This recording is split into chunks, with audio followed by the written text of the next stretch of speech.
오늘 하나님께서 우리에게 주시는 말씀은 구약 이사야서 6장 1절에서 13절까지의 말씀입니다. 6장 1절에서 13절까지 말씀을 한 절씩 돌아가며 교독하겠습니다. 1절을 제가 먼저 읽겠습니다. 우시야 왕이 죽던 해에 내가 본즉 주께서 높이 들린 보좌에 앉으셨는데 그의 옷자락은 성전에 가득하였고 스랍들이 모시고 섰는데 각기 6날개가 있어 그 둘로는 자기의 얼굴을 가리었고 그 둘로는 자기의 발을 가리었고 그 둘로는 날며 서로 불러 이르되 거룩하다 거룩하다 거룩하다 만군의 여호와여 그의 영광이 온 땅에 충만하도다 하더라. 이같이 화답하는 자의 소리로 말미암아 문지방의 터가 요동하며 성전의 연기가 충만한지라. 그때 내가 말하되 화로다 나여 망하게 되었도다. 나는 입술이 부정한 사람이요 나는 입술이 부정한 백성 중에 거주하면서 만군의 여호와이신 왕을 배웠음이로다 하였더라. 그때의 그 스랍 중에 하나가 부적가자루로 제단에서 집은 바 핀 순술 손에 가지고 내게로 날아와서 그 옷을 내 입술에 대며 이르되 보라 이것이 내 입에 닿았으니 내 악이 제하여졌고 내 죄가 사하여졌느니라 하더라. 내가 또 주의 목소리를 들으니 주께서 이르시되 내가 누구를 보내며 누가 우리를 위하여 갈고 하시니 그때에 내가 이르되 내가 여기 있나이다 나를 보내소서 하였더니 여호와께서 이르시되 가서 이 백성에게 이르기를 너희가 듣기는 들어도 깨닫지 못할 것이요 보기는 보아도 알지 못하리라 하여 이 백성의 마음을 둔하게 하며 그들의 귀가 막히고 그들의 눈이 감기게 하라. 염려하건대 그들이 눈으로 보고 귀로 듣고 마음으로 깨닫고 다시 돌아와 고침을 받을까 하노라 하시기로. 내가 이르되 주여 어느 때까지니까 하였더니 주께서 대답하시되 성읍들은 황폐하여 주민이 없으며 가옥들에는 사람이 없고 이 토지는 황폐하게 되며 여호와께서 사람들을 멀리 옮기셔서 이 땅 가운데에 황폐한 곳이 많을 때까지니라. 13절 같이 읽겠습니다. 그 중에 10분의 1이 아직 남아있을지라도 이것도 황폐하게 될 것이나 밤나무와 상수리나무가 배임을 당하여도 그 그루터기는 남아있는 것 같이 거룩한 씨가 이 땅의 그루터기니라 하시니라. 아멘. 여러분은 하나님의 부르심에는 후회가 없고 실수도 없다는 사실을 믿으십니까? 별로 안 믿으십니까? 제가 다시 한번 여쭙겠습니다. 여러분은 하나님의 부르심에는 후회도 실수도 없다는 사실을 믿으십니까? 네, 저도 믿습니다. 저도 하나님의 부르심은 온전하며 완벽하다는 것을 의심하지 않습니다. 그런데 여기서 우리는 현실적인 질문을 마주하게 됩니다. 하나님이 부르심이 그렇게 아름답고 완벽하다면, 후회도 실수도 없다면 왜 그 부르심을 받은 사람들이 모인 교회는 그렇지 못할까라고 하는 질문입니다. 교회 안에서 열심히 헌신하는 사람 주변에 의외로 많은 사람이 상처를 받곤 합니다. 프로그램은 시계 태엽처럼 완벽하게 돌아가는데 사람들은 영적 갈등을 느끼며 공동체를 떠나가기도 합니다. 어제까지 뜨거운 열정으로 섬기던 이가 갑자기 탈진하여 그 모습을 보이지 않기도 하고, 가장 거룩해 보여야 할 헌신의 현장이 갈등과 분열의 전쟁터가 되기도 합니다. 왜 이런 일이 벌어지는 것일까요? 그 사람의 믿음이 부족해서입니까? 아니면 그 사람의 성향 혹은 성격 때문에 그렇습니까? 아니면 하나님의 부르심에 결함이 있거나 하나님이 실수를 하신 겁니까? 오늘 하나님께서 이사야를 부르시는 이사야 6장의 본문 사건에서 그 해답의 열쇠를 한번 찾아가 보려고 합니다. 본문 1절은 우시야 왕이 죽던 해라고 하는 매우 의미심장한 선언으로 시작을 합니다. 이것은 단순히 역사적인 연대를 기록하고 있는 것이 아닙니다. 당시 유다 백성들에게 우시야는 단순한 왕 그 이상이었기 때문입니다. 그는 오랜 세월 유다를 통치하며 정치, 경제, 군사적인 면에서 안정을 이룬 인물입니다.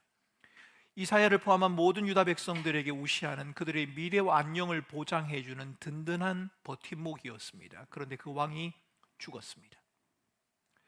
여러분, 우리가 가장 두려워하는 것이 무엇일까요? 그것은 우리가 의지하는 것이 무너지는 것이 아닐까 싶습니다. 내가 가장 신뢰하고 의지했던 대상이 무너질 때 우리는 함께 무너집니다. 내게 안정감을 제공해주던 재물이 건강이 한순간에 사라져버릴 때 우리는 존재의 근간이 흔들리는 공포를 경험하게 됩니다. 우시아의 죽음이 이사야와 이스라엘에게 가져온 결과가 바로 그러했습니다. 우리가 무엇인가를 의지한다는 것, 여러분 나쁘게만 볼 수는 없습니다. 힘들고 어려울 때 의지할 사람 필요합니다. 누군가가 옆에 있어준다는 것이 굉장한 힘과 위로가 됩니다. 하지만 그것이 하나님을 대신한다거나 하나님보다 더 가까이 내 마음을 자리 잡는다면 성경은 그것을 우상이다 이렇게 말을 합니다.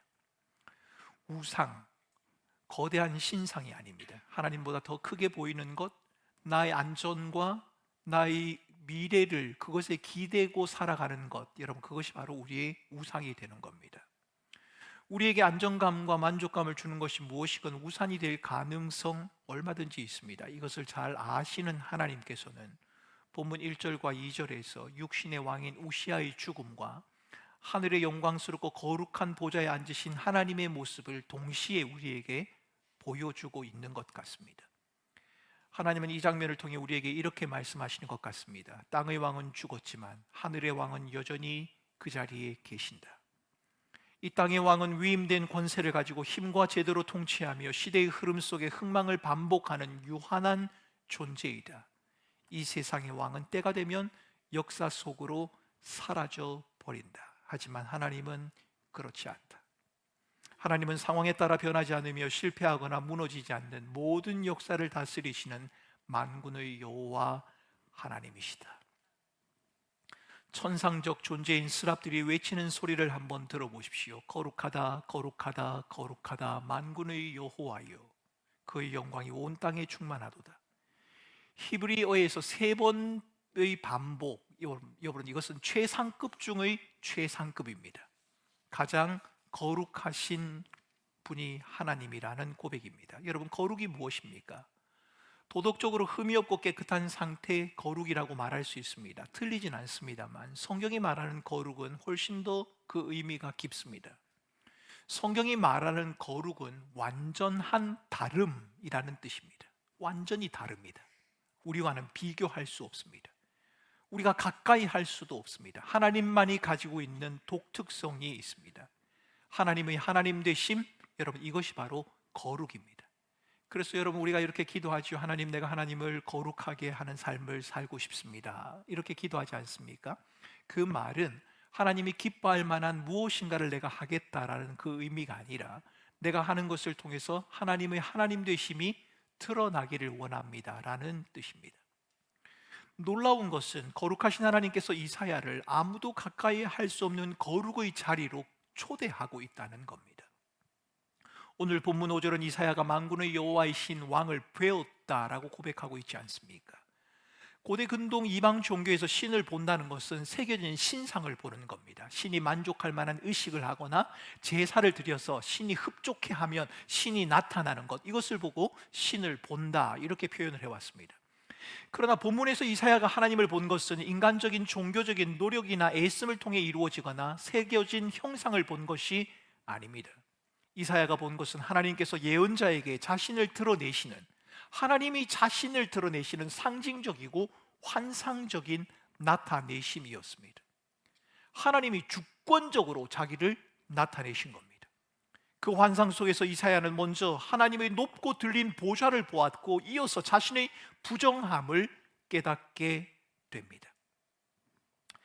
여러분 상담을 해보신 분은 아시겠습니다만 상담을 진행하다 보면 상담을 하는 내담자가 깜짝 놀랄 때가 있습니다. 당황하거나 깜짝 놀라거나 아니면 눈물을 흘리거나 아니면 여러 가지 반응들을 보일 때가 있습니다. 언제 그런가 하면 자신도 인지하지 못했던 감정이나 사건이나 어떤 사실에 대해서 직면하게 될 때입니다. 상담을 진행하면서 내 속에 그것이, 내가 그런 생각을, 내가 그런 느낌을, 내가 그런 경험 때문에 이렇게 라고 하는 상황을 직면하게 된다는 겁니다. 자기가 노출이 되어지는 거죠. 자기도 몰랐을 겁니다. 자기도 숨기고 싶었을 겁니다. 그런데 그것이 노출되는 장면을 맞이할 때가 있습니다. 오늘 이사야가 그렇습니다.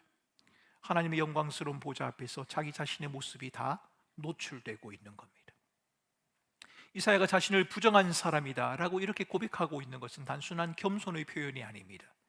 그것은 거룩하신 하나님 앞에서 자신의 존재 자체가 완전히 드러나고 있다는, 마치 벌거벗은 것과 같은 존재라고 하는 것을 깨닫는 영적 각성의 순간입니다. 하나님은 이사야를 불러서 사역을 감당하게 하시기 전에 먼저 이사야의 모습을 보게 하셨습니다. 왜 하나님이 그렇게 하시는 걸까요? 일을 시킬 거면 일할 수 있는 능력을 주시거나 차질을 부여해 주시면 더 좋을 텐데 왜 하나님께서 이사야를 먼저 보게 하십니까? 사역을 하는 것, 하나님의 일을 감당하는 것 중요합니다만 그 전에 자신이 누구인지를 아는 것이 더 중요하기 때문입니다. 열심히 하는 것 중요합니다. 필요합니다. 하지만 열심히 하는 것만으로는 충분하지 않습니다.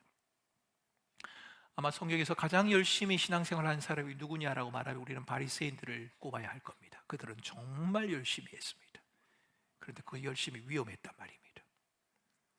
아니, 어쩌면 열심 가운데 우리가 하나님 앞에서 어떤 존재인지를 놓쳐버릴 수도 있을 겁니다. 열심 가운데 우리가 하나님 앞에서 어떤 존재인지를 놓쳐버리게 되면 여러분, 그 열심은 자기 자신을 드러내거나 증명하기 위한 수단이 될 수 있습니다. 아니면 다른 사람과 견주는 기준으로 변해버리게 될 수도 있지요. 우리는 종종 무엇을 얼마나 했느냐로 자기를 정의를 하려고 합니다만 하나님은 우리의 성과보다 내가 무엇을 했느냐보다 내가 누구냐를 묻고 계십니다. 중요한 것은 내가 하나님을 위해 무엇을 하느냐보다 하나님 앞에서 내가 어떤 존재냐, 어떤 사람이냐를 아는 것이 더 중요합니다. 내가 누구인지, 내가 어떤 존재인지를 발견하는 방법에는 크게 두 가지가 있습니다. 한 가지는 사람들과 한번 비교해 보는 겁니다. 또 한 가지는 하나님 앞에 자기를 세워보는 거지요.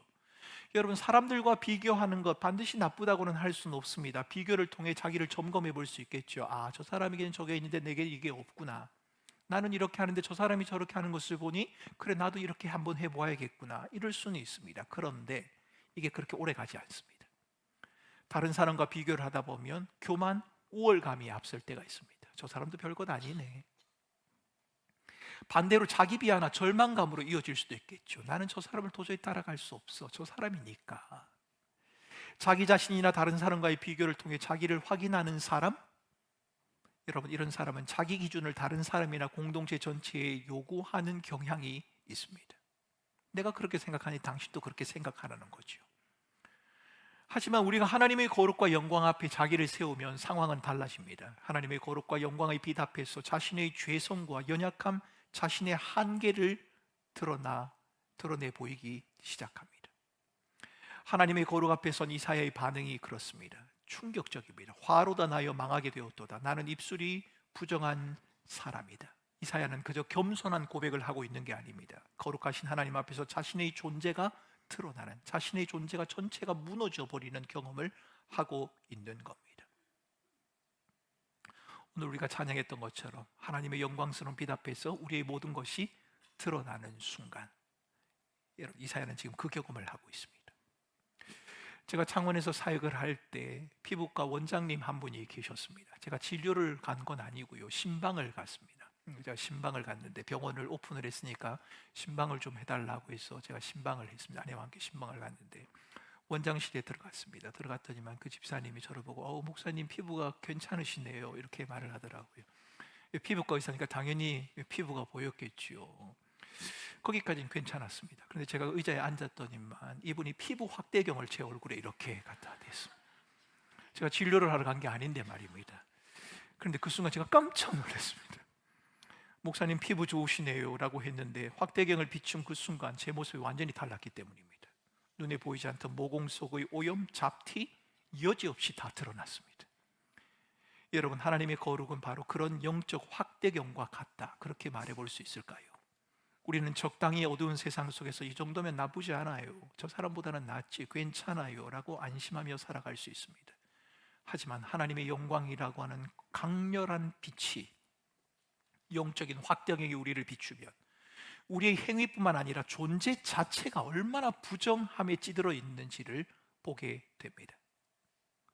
그래도 여러분, 너무 실망하지 마시기 바랍니다. 하나님의 영광 앞에서 이사야의 실체가 드러났고 그가 자신을 부정하다고 고백한다고 해서 그것이 절망이요 끝이다, 그렇게 말할 수 없기 때문입니다. 하나님 앞에서 자신을 발견한 이사야는 나는 부정한 자입니다 라는 고백에 머무르지 않고 하나님으로부터 보내심을 받는 자리로 나아가지 않습니까? 하나님의 영광과 거룩 앞에서 망하게 되었다고 울부짖는 이사야를 향해서 하나님은 꾸짖지 않으셨습니다. 하나님은 스랍을 보내 제단 숯불을 취하여 이사야의 입술에 대시면서 그의 죄를 사하셨다라고 성경은 기록합니다. 여러분, 이것은 복음입니다. 이사야는 스스로 깨끗하게 할 수 없습니다. 그 원장 집사님이 제 피부를 확대경으로 대고 난 다음에 그렇게 보여주고 난 다음에 목사님 이 피부 어떻게 하죠? 이렇게 말할 때 제가 잘 관리하면 됩니다. 집에서 세수 열심히 하고, 제가 클렌징 폼도 잘 안 썼는데 지금 또 클렌징 폼도 좀 쓰고 선크림도 좀 바르고 그렇게 열심히 하면 되죠 라고 했더니 그 집사님이 하시는 말씀, 안 됩니다. 벗겨야 합니다. 이렇게 이야기를 하는 겁니다. 제가 할 수 없다는 겁니다. 제가 할 수 없다는 겁니다. 제가 아무리 세수를 하고 로션을 바르고 해도 안 된다고 그분은 말씀하셨습니다. 근본적인 변화가 필요하다라고 말씀하신 겁니다. 지금 제가 근본적으로 변한 건 아닙니다. 왜냐하면 그 당시에 제가 저희 교회로 오기로 결정이 됐기 때문에 제가 벗기고 오면 저를 여러분들이 못 알아보실 것 아닙니까? 그래서 제가 얼굴을 벗기지 않고 그대로 왔습니다만, 여러분, 우리가 할 수 없습니다. 이사야는 자기를 깨끗하게 할 수 없습니다. 그런데 하나님께서 그를 깨끗하게 하셨습니다. 이것이 바로 복음의 핵심입니다. 하나님이 친히 그를 정결케 하셨습니다. 여기서 우리는 신앙의 절대적인 우선순위를 발견하게 됩니다. 하나님의 정결케 하심이 먼저이고 사명은 그 다음입니다. 하나님이 우리를 찾아오시는 은혜가 먼저이고 사역은 그 다음입니다. 그런데 우리는 이 순서를 자주 바꿉니다. 사역을 열심히 해서 하나님의 인정을 받고 싶어하고 헌신을 통해서 나의 영적인 가치를 증명하려고 합니다. 이것은 마치 바람이 불지 않는 날 연을 잡고 열심히 달려가는 꼬마와 같습니다. 여러분, 그 꼬마가 열심히 뛰는 동안 연은 잠시 하늘을 나를 겁니다. 그런데 숨이 차서 체력이 다하면 여러분, 그 연은 바로 땅으로 곤두박질 치지 않습니까? 우리 사역에 필요한 것은 내가 뛰는 힘이 아니라 하나님의 은혜라고 하는 바람입니다. 은혜와 사역 순서를 바르게 하면 되는데 여러분, 이것이 그렇게 간단하지가 않습니다. 자기중심적인 본성을 가진 우리에게는 은혜, 열심, 사역의 순서가 언제라도 뒤엉켜버릴 가능성이 있습니다. 열심과 열정이 은혜로 가장할 때도 있고요, 사역이란 것이 하나님의 영광으로 둔갑해버리기도 합니다. 자기중심적인 본성은 우리의 영적 활동조차 자기 확증의 수단으로, 자기를 확인하는 수단으로 삼을 수 있습니다. 기도와 헌신을 통해서 자기의 의로움을 과시하거나 스스로 만족감을 느낄 수 있지 않습니까? 여러분, 그래 본 적 없으십니까? 평소 새벽기도 한 번도 안 나오다가 오늘 새벽기도를 나오면 왠지 내가 뭔가 잘된 듯한 그런 느낌 받아보신 적 없으십니까? 송구영신 예배 1년 내내 교회 안 나오다도 송구영신 예배 한 해를 한 번 나오면 26년 한 해가 평안할 것 같은 그런 느낌들 말입니다. 여러분, 우리의 만족을 위해서 그렇게 사용할 수 있다는 겁니다. 우리는 우리 속에 있는 이 집요한 자기 중심성을 발견하고 깜짝 놀라야 하는데, 외적으로 드러난 열심과 열정으로 만족하기 전에 하나님의 거룩과 영광 앞에 우리 자신을 세우고 우리를 돌아보는, 우리를 발견하는 삶을 추구해야 하는데 여러분, 이게 잘 안 됩니다. 우리는 우리가 하나님을 위하여 행하는 일이 아니라 하나님이 우리에게 행하신 일이 무엇인지, 우리의 죄가 얼마나 심각한지, 실패와 연약함 속에서도 여전히 나를 붙드시고 포기하지 않으시는 하나님의 은혜를 바라보면서 자신을 볼 수 있어야 하는데 이게 잘 안 된단 말입니다. 이사야를 향한 하나님의 은혜로의 부르심 멈추지 않습니다. 내가 누구를 보내며 누가 우리를 위하여 갈고, 하나님은 일손이 지금 부족해서 사람을 모집하고 있는 게 아닙니다. 능력 있는 사람을 채용하기 위해서 구인 광고를 하고 있는 것도 아닙니다. 이것은 하나님과 함께 할 사람, 하나님의 마음을 함께 간직하며 살아갈 사람, 하나님의 거룩과 사랑을 경험하고 그 사랑에 감동해서 그 사랑에 이끌려 살아갈 사람을 찾는다라고 하는 애절한 호소이자 인격적인 초대입니다. 하나님의 초대에 대한 이사야의 대답은 이랬습니다. 내가 여기 있나이다. 나를 보내소서. 여러분, 이 고백의 근거가 무엇입니까? 우리는 선교적인 헌신이나 아니면 우리의 삶의 어떤 큰 결단을 할 때 이 찬양을 자주 합니다. 내가 여기 있습니다. 나를 보내소서. 자, 이제 준비가 됐습니다. 이제 가기만 하면 됩니다. 이렇게 부른단 말입니다. 이사야가 지금 그런 고백을 하고 있는 것일까요? 이사야가 갑자기 자신감이 충만해진 것입니까? 아니면 죄를 짓지 않을 용기가 생겼기 때문입니까? 아닙니다. 이사야는 여전히 부족합니다.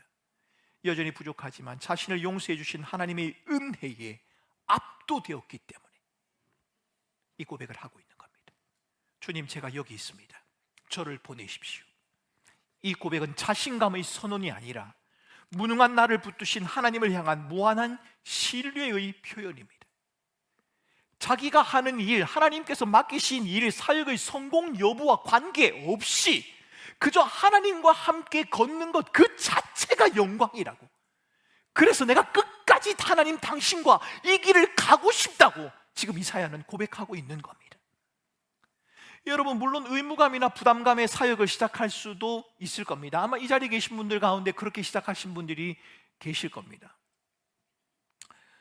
여러분, 예전 교회에서 저희 교회도 있습니다만 마더와이스를 한 적이 있습니다만 마더와이스를 진행하고 이제 저희 교회로 왔습니다. 그리고 난 다음에 이제 마더와이스 스태프들이 부족하다고 해서 이렇게 저렇게 사람들을 알아보고 있는 중에 마더와이즈 스텝이 될 만한 대상들 분들 가운데 이런 말들이 있었답니다. 사모님 얼굴 보면 안 돼, 사모님 얼굴 보면 안 돼, 이런 이야기를 했답니다. 제 아내 얼굴을 보면 안 된답니다. 무슨 말인가 하면 얼굴을 보는 순간 마더와이즈 스텝으로 낚이기 때문입니다. 그러니까 사모님 얼굴 보면 안 돼, 사모님 얼굴 보면 안 돼, 이랬답니다. 무거운 의무감으로 사역을 시작하는 경우가 있지요. 하고 싶지 않는데 억지로 하는 경우 이 자리에 계시지 않겠습니까? 뭐 그게 꼭 나쁘다, 저는 그렇게 생각하지 않습니다. 의무감, 부담감의 사역을 시작했는데 하다 보니 마음의 은혜가 경험되는 경우도 얼마든지 있습니다. 하지만 그럼에도 우리가 잊지 말아야 하는 것이 하나 있습니다. 사역의 중심에는 우리의 열심이 아니라 하나님의 은혜가 머물러 있어야 합니다. 우리가 은혜를 능력으로만 이해하면 신앙은 자꾸 성취와 결과에 집착하게 될 겁니다. 하나님 내게 은혜를 주세요, 하나님 내게 은혜를 주세요. 이 말이 하나님 나를 강하게 해주세요, 내게 힘을 주세요, 내게 능력을 주세요 라는 것으로만 자꾸 이해가 되어지면 여러분, 우리는 항상 결과에만 집착하게 될 겁니다. 내가 은혜를 받았는데 왜 이러지? 내가 기도를 했는데 왜 이러지? 라고 말입니다. 하지만 은혜를 감동으로 이해하게 되면 우리의 시선은 하나님을 향한 갈망으로 옮겨가게 될 것입니다. 하나님과 함께 있는 것만도 좋습니다. 그분의 이름을 부르는 것만으로도 만족합니다. 하나님이 나를 사랑하신다는 그 고백만 들어도 가슴이 설렌단 말입니다. 하나님의 영광과 거룩을 경험하고 하나님을 갈망하며 하나님을 신뢰하는 삶을 살아가면 모든 것이 평탄하고 수월할 것이다. 저는 지금 그것을 여러분들에게 말씀드리는 것이 아닙니다. 이사야를 보십시오. 이사야가 지금 하나님에게 맡은 그 사명, 너무 이해하기 어려운 것입니다. 하나님이 이사야에게 수여하신 임무는 사람들이 좋아할 성공이 아닙니다. 하나님의 심판에 관한 메시지입니다. 사람들로부터 누릴 인기가 아니라 홀로 고독하게 외롭게 하나님의 말씀에 충실하며 살아가야 하는 길입니다. 이사야는 겉으로는 듣고 보지만 내적으로는 변화가 전혀 없는 영적 무능력 상태에 있는 백성들, 자신들이 들은 말씀의 진리를 전혀 지각하지 못하는 교만과 반역으로 찌들려 있는 그 백성들의 영적인 무감각과 완고함을 향해서 하나님의 심판을 선언해야만 합니다. 여러분, 이런 이사야의 마음이 이해가 되십니까? 어떤 마음이었을 것 같습니까? 아마도 이사야의 마음 한편에는 은혜에 사로잡힌 담대함이 있었을 겁니다. 그래, 내 능력으로 가는 게 아니야, 하나님이 나를 보내셨지, 거룩하고 영광스러운 하나님이 나와 함께 하시지 라고 하는, 하나님이 나를 용서하시고 나를 인도하시고 이끌어 가실 것이야 라고 하는 하나님의 자비와 긍휼에 대한 확신이 마음 한 군데에 있었을 겁니다. 그러나 한편으로는 또 마음 한 군데에는 심판의 말씀을 전해야 할 무거운 사명감, 두려움이 있었을 겁니다. 내가 과연 이것을 잘 해낼 수 있을까? 이 심판의 메시지를 전했을 때 백성들이 과연 어떻게 반응할까? 하나님이 이 백성들이 돌아서지 않을 것이라고 완고하다고 말씀하시는데 이들에게 내가 이렇게 하는 것이 무슨 의미가 있을까? 두려움이 있었을 겁니다. 주여, 어느 때까지입니까? 라고 묻고 있는 11절 말씀을 보면 이사야가 경험하고 있는 확신, 이 두려움 사이에 긴장의 흔적을 우리는 짐작해 볼 수 있습니다. 이사야는 지금 하나님께 백성들의 완고함과 하나님의 엄중한 심판이 언제까지 계속되어야 합니까?를 묻고 있습니다. 여러분, 저는 이사야가 경험하고 있는 이 영적인 긴장감, 하나님의 자비와 긍휼에 대한 확신, 심판의 메시지를 전해야 하는 것에 대한 두려움, 이 둘 사이에 느껴야 하는 긴장감, 여러분, 저는 이 영적인 긴장감이 나쁘거나 불필요하다고 생각하지 않습니다. 오히려 저는 아무런 긴장감도 느끼지 못하는 안일함과 익숙함이 우리에게 문제가 된다고 말씀드리고 싶습니다. 여러분, 신앙생활에서 익숙함이 자리를 잡으면 과거의 은혜와 감격 경험에만 매여서 지금 그리스도와 함께함을 놓쳐버릴 수 있습니다. 여러분, 오랫동안 신앙생활 했던 분들이 이런 이야기 잘합니다. 나도 그렇게 다 해봤어. 나도 한때 그랬어. 한때 하나님의 은혜 누린 적 있어. 그렇게 말하지만 나도 다 그런 적 있어. 조금 지나봐. 항상 과거에 매인단 말입니다. 익숙하니까요. 기대감이 없습니다. 안일함은 어떻습니까? 안일함은 어떤 상황에서라도 주의 제자로 살겠다는 결단, 신앙의 야성을 잃어버리게 만들 수 있습니다. 편안함이 아니라 어떤 형편에서도 하나님의 영광과 거룩 앞에서 그리스도의 종으로 살겠다는 결단, 여러분, 이것이 신자의 삶이지 않습니까?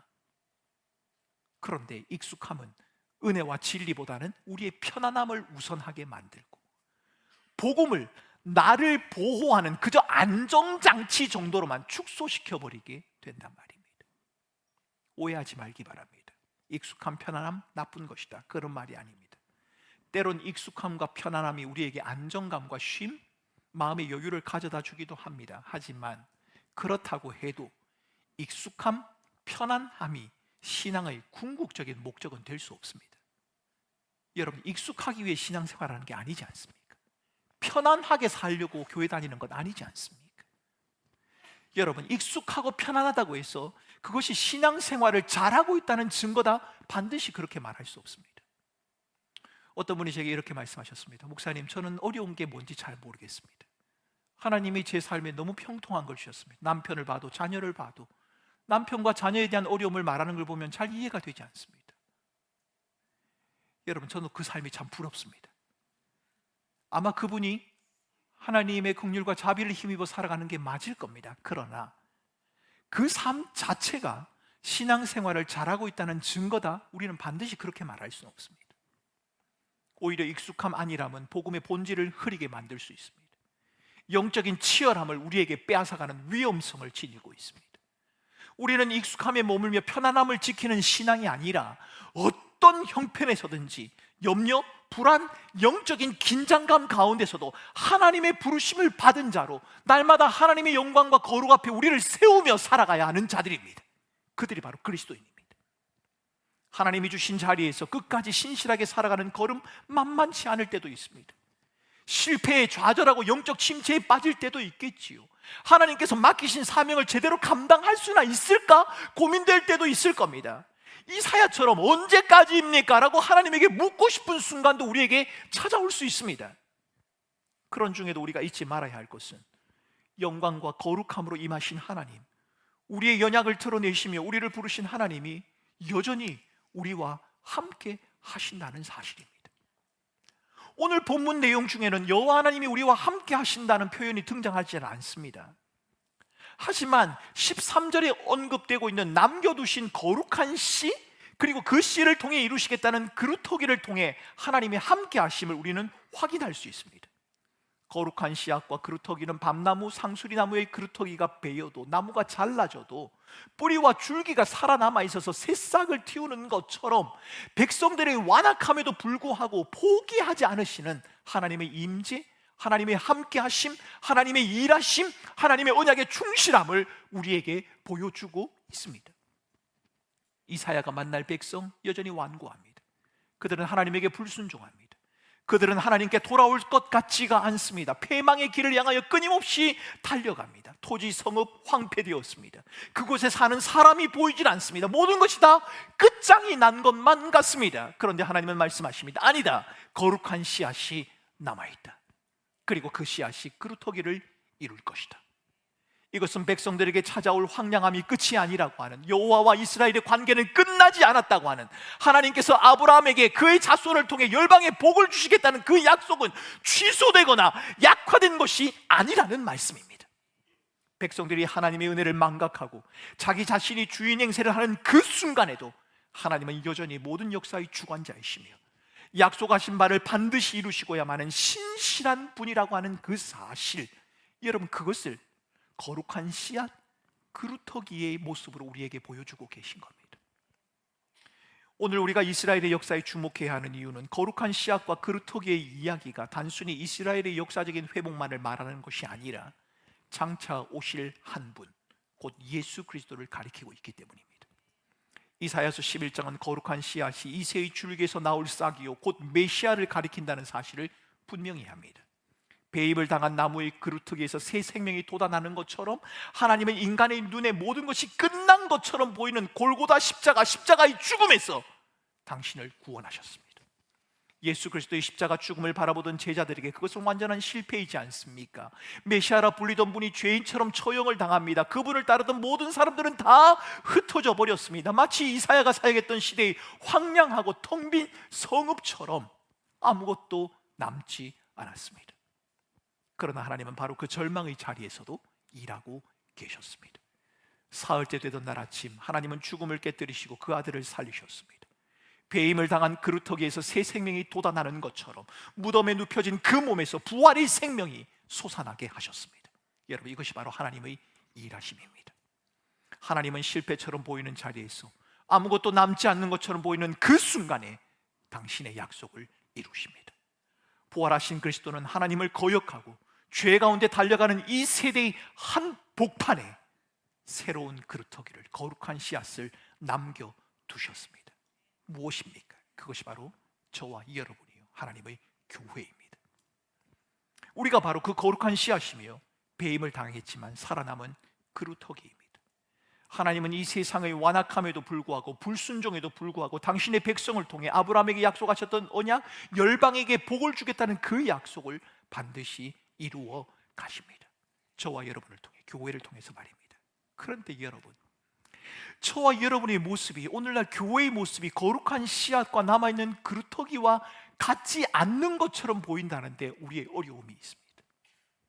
하나님께서 교회와 저와 여러분을 거룩한 씨앗으로, 새로운 그루터기로 남겨두셔서 하나님의 일하심을, 하나님의 언약을 이 세상 가운데 이루기를 원하시는데 저와 여러분의 모습이, 교회의 모습이 전혀 그렇지 않아 보인다는데 우리의 어려움이 있다는 겁니다.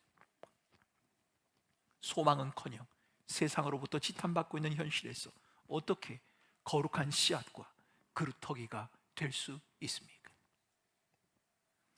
이 질문에 저는 이사야의 고백, 내가 여기 있나이다 나를 보내소서라는 고백을 여러분들에게 다시 한번 들려드리고 싶습니다. 이 고백은 능력에서 나온 자신감이나 강력한 헌신의 표현이 아닙니다. 부정한 입술을 가진 자신을 깨끗하게 하신 하나님의 은혜에 사로잡힌 감동, 그 감동이 이사야를 움직였고 실패처럼 보이는 사명의 자리에서도 끝까지 그 길을 가게 한 겁니다. 교회가, 세상으로부터 지탄을 받고 성도들의 삶이 세상의 조롱거리가 되지만 하나님, 나는 아닙니다, 내가 아니니 나를 보내소서, 이 말이 아니라 하나님, 나도 동일한 존재입니다. 나도 연약하고 부족하고 나도 실패하고 넘어지는 자입니다. 그런데 나를 붙드시는 하나님의 은혜가 내게 머물러 있기 때문에 그 은혜 안에 내가 거하고 싶습니다. 여러분, 이렇게 말하는 겁니다. 여러분, 우리에게는 이 감동이 필요합니다. 우리에게는 하나님을 향한 이 갈망과 신뢰가 필요합니다. 뭔가를 하려고 시도하기 전에, 아니 이미 하고 있는 것을 통해 뭔가를 이루려고 하기 전에 하나님의 거룩과 영광 앞에 우리를 세우는 작업이 필요하다는 겁니다. 하나님의 거룩과 영광 앞에서 우리가 얼마나 부정한 자인지, 우리 안에 있는 죄성, 자기중심적인 이 본성이 얼마나 집요한 것인지, 우리가 이 죄성에 대해서 얼마나 무능한 자인지, 우리가 본질적으로 타락한 자라고 하는 사실, 여러분, 그것을 인정하고 그럼에도 불구하고 나를 붙드시는 그 하나님의 은혜, 나 같으면 버려버릴 것 같은데 포기하지 않으시는 그 하나님의 은혜에 압도되는 그 은혜에 대한 감동이 우리에게 필요하다는 겁니다. 하나님의 영광과 거룩 앞에서 우리의 모습을 기억한다면 부정한 우리, 감히 함께할 수 없는 우리의 죄를 사하시고 영광과 거룩의 자리로 초대하신 하나님의 은혜, 그 은혜에 대한 감동이 우리의 마음에 머문다면, 여러분, 우리 자신이 다른 사람을 대하는 태도가 좀 달라질 수 있지 않겠습니까? 좀 더 관대해지고 좀 더 마음에 여유가 있어지지 않겠습니까? 여러분, 사역보다 은혜가 먼저입니다. 무엇을 하느냐보다 내가 어떤 존재인지를 하나님 앞에서 발견하는 것이 먼저입니다. 열심보다 더 중요한 것은 하나님의 함께 하심에 대한 감동입니다.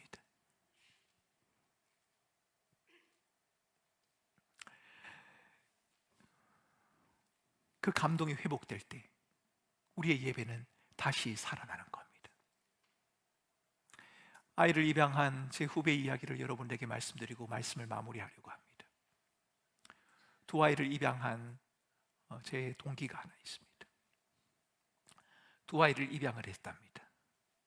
입양을 했는데 두 아이가 모두 엄마 아빠에게 잘 하더랍니다. 마음을 쏟고 느껴보지 못한 사랑을 느낄 수 있을 만큼 아주 잘 하더랍니다. 어느 날 이 아이들을 앉혀놓고 이야기를 나눴습니다. 그렇게 안 해도 돼. 너무 그렇게 엄마 아빠한테 잘하려고 하지 않아도 돼.